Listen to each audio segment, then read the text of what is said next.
श्री शिवाय नमस्तुभ्यम ओम नमः शिवाय। नमस्कार दोस्तों, आप सभी लोगों का स्वागत है हमारे यूट्यूब चैनल भगवान की भक्ति में। दोस्तों 13 जनवरी 2025 सोमवार के दिन पड़ रहा है पौष मास की पूर्णिमा तिथि। और आपको बता दें कि यह जो पूर्णिमा तिथि है पौष मास में पड़ने वाली सबसे बड़ी तिथि है, क्योंकि यह सोमवार के दिन पड़ रहा है। और आपको बता दें कि इसका बहुत ही बड़ा और विशेष महत्व होता है। पूज्य गुरुजी ने कहा है कि कभी भी ऐसा मौका है कि पौष महीने की पूर्णिमा तिथि को सोमवार के दिन पड़े तो आपको सिर्फ और सिर्फ 7 दुर्वा का उपाय जरूर करना चाहिए। इन दोनों का संयोग बहुत ही कम आता है। इसी के साथ ही गुरुजी ने अपनी शिव पुराण कथा में बताया है कि इस दिन आपको 7 दुर्वा का उपाय आपको अवश्य करना चाहिए, क्योंकि ऐसा दिन पूरे साल में सिर्फ एक ही बार आता है। तो आप सभी सोमवार के दिन इस उपाय को जरूर कीजिएगा। 7 दुर्वा वाला उपाय जो है ये आपको सोमवार पूर्णिमा के दिन करना है। इस 7 दुर्वा वाले उपाय को जरूर कीजिएगा। बहुत सारे लोगों ने इस उपाय को किया है, इसका फल भी उन्हें मिला है। तो आपने अभी तक इस उपाय को नहीं किया है तो आप जरूर कर लीजिएगा। अगर पूरा साल निकल गया नहीं किए होंगे तो ज़रूर कीजिएगा। आपको बता दें कि इस उपाय को करने का वह फल मिलेगा जिसके बारे में आपने कल्पना भी नहीं करी होगी। गुरु जी ने अभी की ही शिव पुराण कथा में इस उपाय को बहुत अच्छे तरीके से समझाया है, जिसको सुनकर मैं आपको इस वीडियो में अभी बताने वाली हूँ। तो वीडियो को अंत तक ज़रूर सुनिएगा। तो चलिए हम आपको बताते हैं कि कैसे करना है। इससे पहले आपसे एक अनुरोध है कि अगर हमारा वीडियो अच्छा लगे तो एक लाइक कर दीजिएगा, और अगर चैनल पे पहली बार आए हैं तो हमारे चैनल को सब्सक्राइब कर दीजिएगा। देखिए, आपने अगर देखा होगा कि आप बहुत बार कुछ मनोकामनाएं अधूरी रह जाती है, पूर्ण नहीं होती है। इसके लिए चाहे आप बहुत पूजा पाठ, बड़े बड़े अनुष्ठान कर चुके, कुछ बहुत सारे उपाय भी कर चुके, फिर भी कुछ मनोकामनाएं हैं जो पूरी नहीं होती है। लेकिन किसी विशेष दिन पे एक छोटा सा भी उपाय करते हैं तो मनोकामनाएं पूर्ण हो सकती है।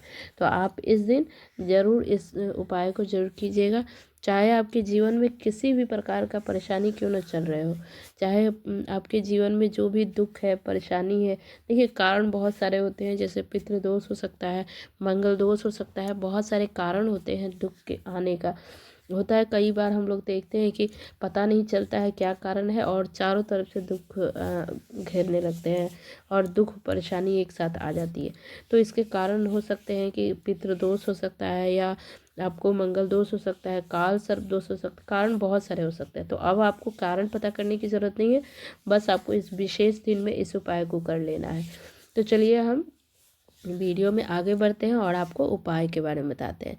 तो देखिए, आपको बता दें कि इसमें करना क्या है। देखिए, इसको करना किसको है, तो देखिए किसको करना है। आप घर के जो बड़ी माताएं बहनें हैं वो कर सकती हैं, या किसी को लिए किसको खुद का अपना कोई मनोकामना पूर्ण कराना हो, या परेशानी हो, दुख है तो खुद के लिए कर सकते हैं, या सारे परिवार एक साथ मिलकर घर की सुख शांति समृद्धि के लिए भी इस उपाय को कर सकते हैं। तो इस उपाय को आप सुबह में भी कर सकते हैं और इस उपाय को आप शाम में भी कर सकते हैं। सुबह में करेंगे तो 12 बजे से पहले कर लीजिए, शाम में करना है तो आपको प्रदोष काल में 6 से 7 के बीच में, लेट भी होते हैं तो 8 बजे तक भी कर सकते हैं। तो चलिए हम अब आपको इस उपाय को बताते हैं कि करना कैसे है। तो देखिए, पौष महीने में ये आप तुलसी का पूजन करके श्री हरि विष्णु जी से जुड़े कुछ उपाय करके आप अपने जीवन की निर्धनता, धन संबंधी समस्याएं, कर्जे से जुड़ी समस्याओं को हमेशा के लिए दूर कर सकते हैं। यह महीना जिस माह में भगवान विष्णु योग निद्रा से जागते हैं, भगवान विष्णु को तुलसी अति प्रिय है, इसलिए उनके पूजन में विशेष रूप से तुलसी का उपयोग जरूर किया जाता है। बिना तुलसी दल के बिना तुलसी मैया के श्री हरि विष्णु जी का पूजा और उनका भोग दोनों ही अधूरे माने जाते हैं।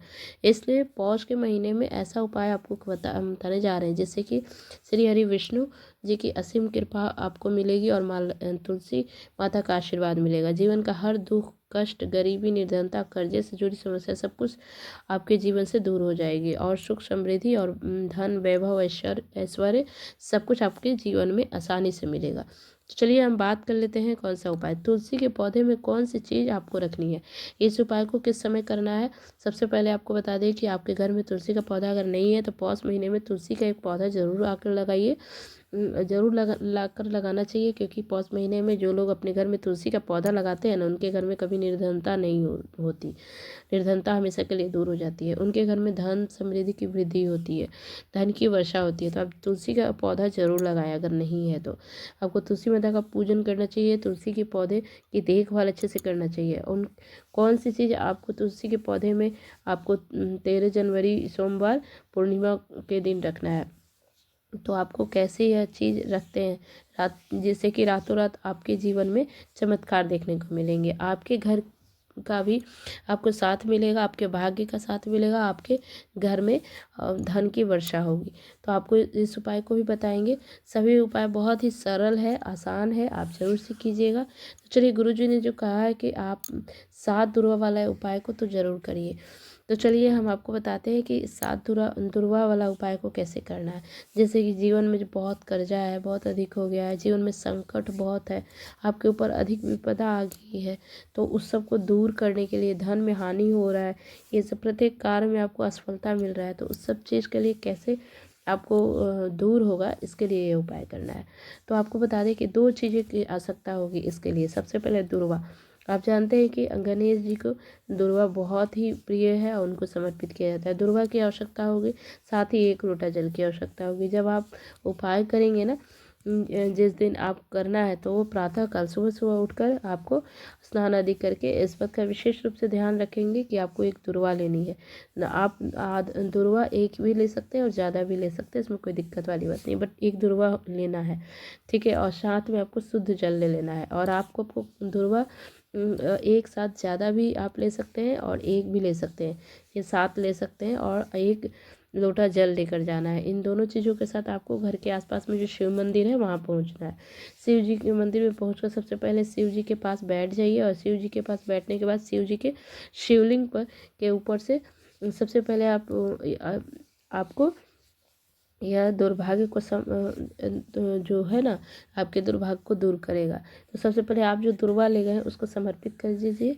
उसके बाद इस प्रकार समर्पित करने के बाद दुर्वा की जो डंडी का होगा, उसका मुख जो होगा वो जलाधारी की तरफ होगा, और जो पत्ते का उसका जो आगे का भाग होगा वो शिवलिंग की तरफ होगा। दुर्वा जो भी आपने मतलब दुर्वा आपने नीचे आपको रख देना है नीचे, और आपको अपने शिव जी के पीछे की तरफ आपको बैठ जाना है। और इस प्रकार से दुर्वा का यह आपको भगवान शिवलिंग के ऊपर समर्पित कर देना है। और 1 लोटा जल जो आप लेकर गए हैं उसको शिव जी के ऊपर, शिवलिंग के ऊपर धीरे धीरे करके समर्पित करना है। और वहाँ समर्पित करते समय श्री शिवाय नमस्तुभ्यम का जाप करना है। बस इतना सा उपाय करना है। आपको दुर्वा समर्पित करना है शिवलिंग के ऊपर, और जल समर्पित करना है। बस इतना सा अगर उपाय कर लेते हैं ना, तो आपके जीवन में जो भी व्यक्ति ऐसा उपाय करता है, उसको नौकरी में की दिक्कत है, अगर कोई परीक्षा दे रहा है उसका पास नहीं हो पा रहा है, या जीवन में जो भी संकट है, दुख है, तकलीफ है, वो सब दूर होती है। तो इस उपाय को आप ज़रूर से कर लीजिएगा। चलिए मैं आपको दूसरा उपाय बताती हूँ, उसमें क्या करना है। तो इसके लिए सबसे पहले आपको 5 हरा मूंग लेना है, ठीक है। कहीं से भी खंडित ना हो, उसको ध्यान रखना है, आप देख लीजिए। और 1 लोटा शुद्ध जल, तांबे के पात्र में शुद्ध जल लेना है, और भगवान शिव के मंदिर में जाना है इस उपाय के लिए, ठीक है। सुबह भी कर सकते हैं, शाम में भी कर सकते हैं, कोई दिक्कत नहीं है। आपके पास 5 हरा मूंग जो है बिल्कुल खंडित नहीं होना चाहिए। तो जब आप सामग्री जल और मूंग, 5 हरा मूंग, और आपको 1 लोटा जल लेकर शिव मंदिर में पहुंचना है। जब आप 5 हरा मूंग जो ले गए हैं, उसमें एक सबसे पहले क्या करेंगे कि शिवलिंग के सामने जो नंदी महाराज जो है, उनका जो ऊपर उठा हुआ जो पैर है, वहाँ पर आपको एक पहला जो हरा मूंग का दाना है वहाँ समर्पित करना है, और उस समय ओम नमः शिवाय का जाप कर लेना है। फिर आपको दूसरा हरा मूंग का दाना शिवलिंग के पास जो श्री गणेश जी का स्थान है वहाँ पे समर्पित करना है, और फिर से आपको श्री शिवाय नमस्तुभ्यम, ओम नमः शिवाय, इसमें से कोई भी एक मंत्र को जाप कर लेना है। दूसरा हरा मूंग भी आपने समर्पित कर दिया, और वहाँ पे आपको श्री ओम नमः शिवाय और ओम गणेशाय नमः इस मंत्र का भी जाप कर सकते हैं। और तीसरा हरा मूंग का दाना जो है वो भगवान शिव की सबसे प्रिय पुत्री माता अशोक सुंदरी वाले स्थान पे समर्पित कर देना है। और शिव जी का जलाधारी की तरफ जो भाग होता है, जो माता अशोक सुंदरी वाले स्थान पे समर्पित करना है, ठीक है। और उसके बाद तीसरा हरा मूंग समर्पित करते समय फिर से आपको ओम नमः शिवाय, श्री शिवाय नमस्तुभ्यम, इसमें से कोई भी एक मंत्र का जाप कर सकते हैं। फिर चौथा हरा मूंग का दाना जो होगा वो कार्तिकेय जी के, भगवान कार्तिकेय जी के स्थान पे आपको समर्पित करना है। जो भगवान शिवलिंग के पास जो आपको चौथा हरा मूंग है वो कार्तिकेय जी के स्थान पे आपने समर्पित करना है। वहाँ भी आपको ओम नमः शिवाय बोलना है मंत्र को, ठीक है। और बच गया पांचवा, अंतिम हरा मूंग जो है उसको आपको, जो जल आपने ले गया ना 1 लोटा जल, उसी में आपको शिव महापुराण के मूल मंत्र श्री शिवाय नमस्तुभ्यम, श्री शिवाय नमस्तुभ्यम, इसका जाप करते रहना है और धीरे धीरे करके आपको जल को समर्पित करना है। और आपको शिवलिंग के सामने बैठकर, यदि आप अपने बच्चों के लिए उपाय कर रहे हैं या अपने लिए कर रहे हैं, बुद्धि ज्ञान विवेक, या आप व्यापार के लिए कर रहे हैं या कर्जे से परेशान उसके लिए कर रहे हैं, किसी भी दुख कष्ट है या इंटरव्यू के लिए कर रहे हैं, जो भी आपकी मनोकामना है वहाँ बोलना है, महादेव से प्रार्थना करना है।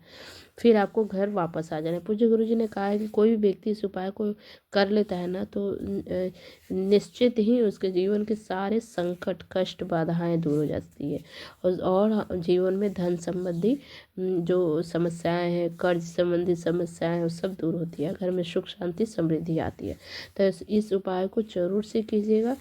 इस उपाय को करने से आपके जीवन में आपको चमत्कार देखने को मिलेंगे और आपकी मनोकामनाएं जरूर पूरी होगी।